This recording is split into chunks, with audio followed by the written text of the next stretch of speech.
Quels sont les autres points forts de l'hermétisme, du corpus hermeticum? Eh bien, on voit que Hermès, dans ses nombreux dialogues, exprime l'idée que l'être humain, à l'origine, était androgyne. Alors, vous me direz, pour certains, bon, s'il est influencé par la pensée grecque, et notamment par Platon, on pense au banquet, évidemment. Oui, mais chez Hermès, c'est beaucoup plus subtil. C'est beaucoup plus subtil, et il y a dans les idées d'incarnation de l'âme aussi des éléments très forts. Par exemple, l'hermétisme considère que tant que l'enfant n'est pas né, l'âme n'est pas incarnée. C'est-à-dire que l'âme peut-être survolait au-dessus de l'enfant, elle était présente, mais elle n'était pas dans le corps de chair avant sa naissance. C'est-à-dire qu'elle n'est pas dans le fœtus. Ça, c'est clairement exprimé. Il y a la notion de métempsychose aussi, sur lesquelles j'insiste beaucoup. Je dirais dans sa notion ancienne et sacrée, c'est-à-dire qu'en fait, c'est la réincarnation, qui peut être élargie effectivement aussi aux autres règnes, mais d'une manière très très très subtile, car en fait les anciens, comme les Celtes d'ailleurs, envisageaient très bien, je pense à l'enseignement druidique, envisageaient très bien l'évolution des règnes. Donc à ne pas confondre une sorte de passage d'un règne à l'autre et l'évolution des règnes sur le plan purement historique. Donc la métempsychose, c'est la réincarnation ici. C'est quelque chose d'assez important, évidemment, avec l'idée que l'âme se parfaira lors, évidemment, de ces cycles où elle reviendra s'incarner dans un enfant.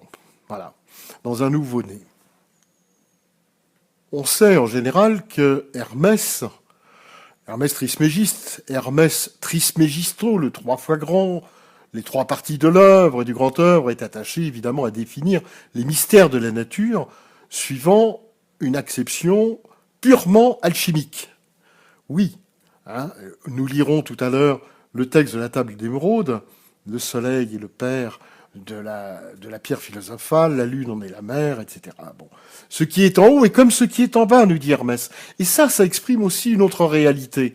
C'est-à-dire que ce qui est très important chez Hermès, c'est cette approche de la nature suivant l'angle alchimique, mais également suivant l'angle et l'interprétation astrologique.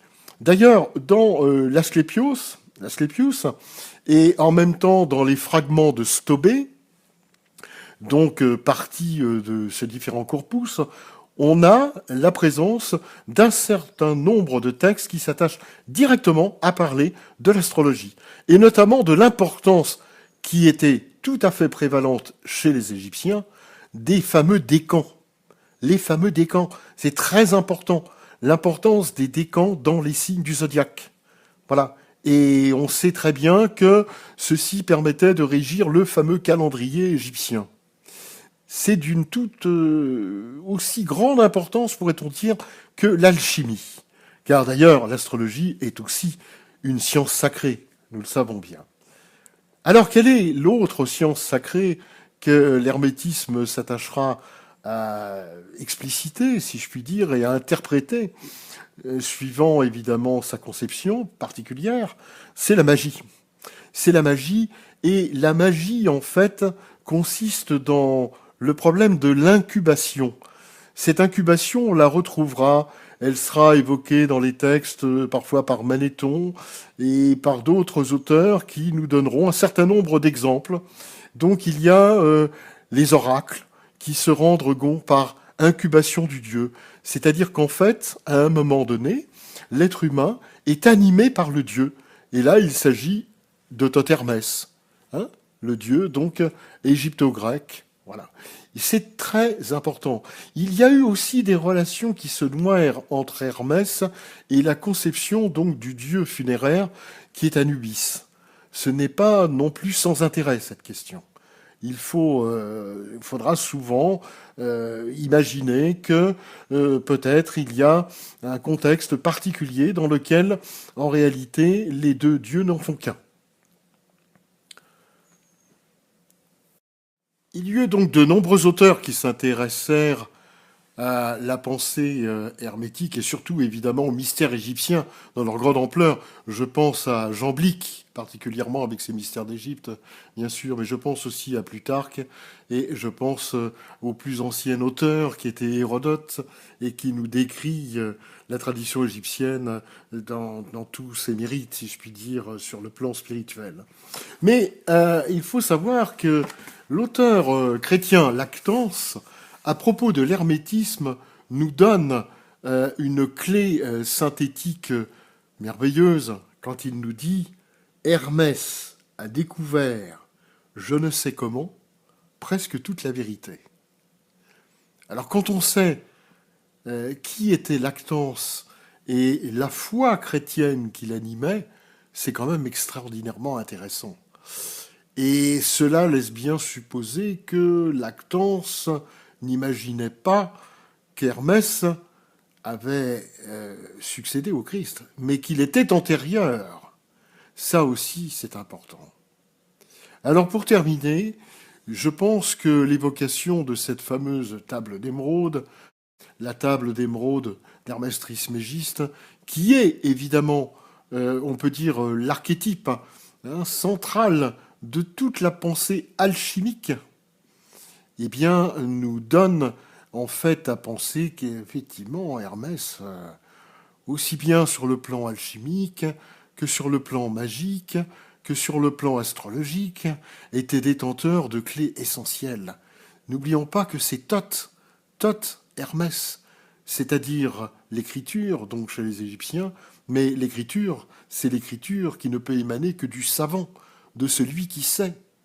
Et Mercure, évidemment, dans le monde gréco-latin, c'est-à-dire en fait Hermès, eh bien c'est évidemment, bien sûr, c'est le dieu des voleurs, mais c'est surtout un être extrêmement rusé qui possède tous les ferments de la connaissance initiatique.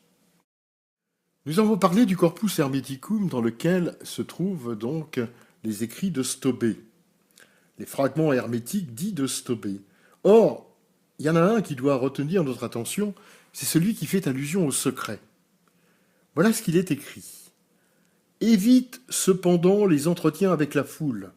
Non certes que je veuille que tu gardes jalousement ta science, c'est plutôt parce que tu prêteras à rire à la foule. Qui se ressemble, s'assemble. Entre dissemblables, il n'y a point d'amitié. Les leçons que voici ne comportent qu'un tout petit nombre d'auditeurs, et peut-être n'auront-elles même pas ce petit nombre.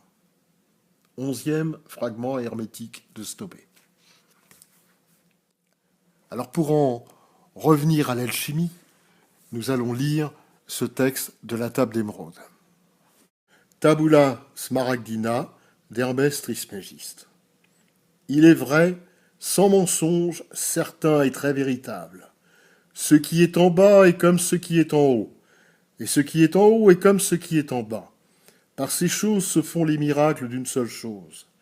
Et comme toutes les choses sont et proviennent d'un, par la médiation d'un, ainsi toutes les choses sont nées de cette chose unique par adaptation.